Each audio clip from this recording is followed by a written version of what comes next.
Yeah, I mean, how exciting is this new branding for the left-wing cable channel that even the parent company don't want anymore? MSNBC is now going to be called MS Now. It sounds like they've caught a terrible disease, like right now. I'm so sorry. Oh my God, it's a diagnosis they've received. That's awful. Doesn't sound like the call letters for a cable news channel.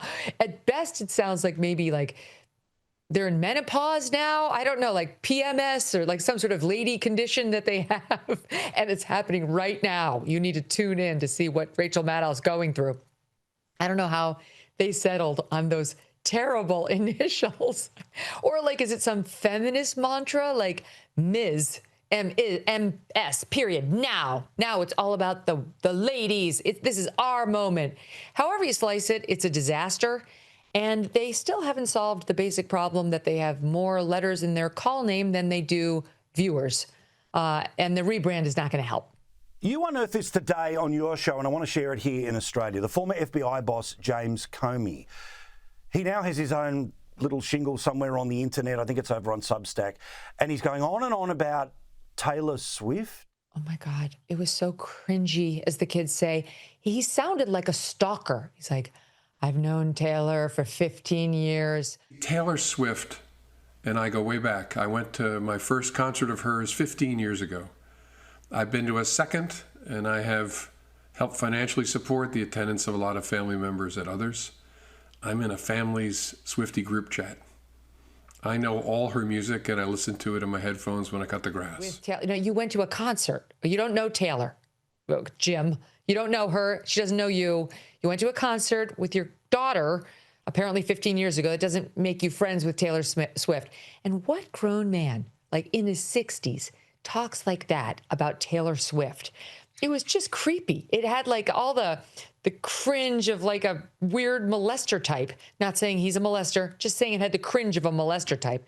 It was very weird. And who that is in their 60s actually looks up to Taylor Swift as like their role model and was like quoting her song lyrics as the thing he thinks about to really help get him through the day. And the essence of his weird post online was, we can't let our bullies get into our heads to the point where we become bullies. And while he's saying this, he's referring to Donald Trump, that elderly man with whose makeup covered in the Oval. Okay, so that's a personal insult. You're mocking his looks, his personal appearance, which one could argue is what a bully does, Jim. And secondly, like when he was at the FBI, he was actively working to ruin the Trump presidency. It's all coming out now how heavy-handed he was on it, how they didn't have the evidence, how he was fine suggesting they did anyway. He understood he would be ruining the Trump presidency and possibly getting Trump in criminal trouble. He didn't care at all. And now he wants to lecture us about bullies? Not to mention his little stroll on the beach a month ago where, just apropos of nothing, he stumbled upon these shells that read 8647. And, for some reason, he was just moved to post that online. And it only even came to his attention what that could possibly mean when the internet responded, gee, 86 is kind of like a mob or FBI term for taking somebody out. And 47 happens to be the number of his presidency. This guy is, of course, just like your typical leftist, projecting onto the other side what he is himself. And what about the creepy detail that he's part of a family group chat about Taylor Swift? I'll give you the tip. If anyone is involved in a family group chat about Taylor Swift, get a new family. You're supposed to be the leader of that family as the father. You failed. Like, who would have such a thing? Like, I don't like.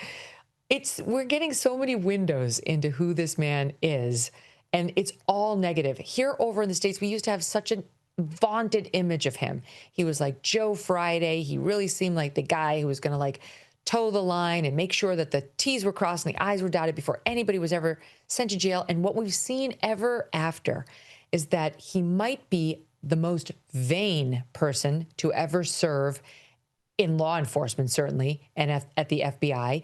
He's constantly focused on his image, his angles, the Klieg lights.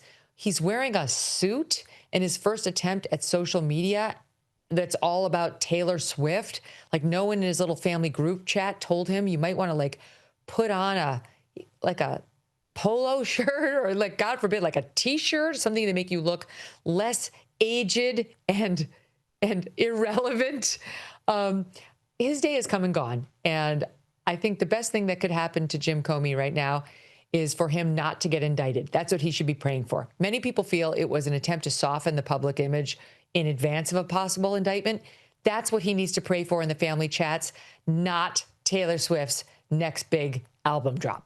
Oh, and I'm sure the blue-haired ladies are very much looking forward to the new MS Now or Ms Now. But if your blood flows, if you bleed red, if you like to smile, then you can keep watching Megyn Kelly. Her show is up on YouTube, SiriusXM, but you can see her here each and every week on Paul Murray Live. See you, mate. Thanks for having me, Paul. The pleasure's always mine.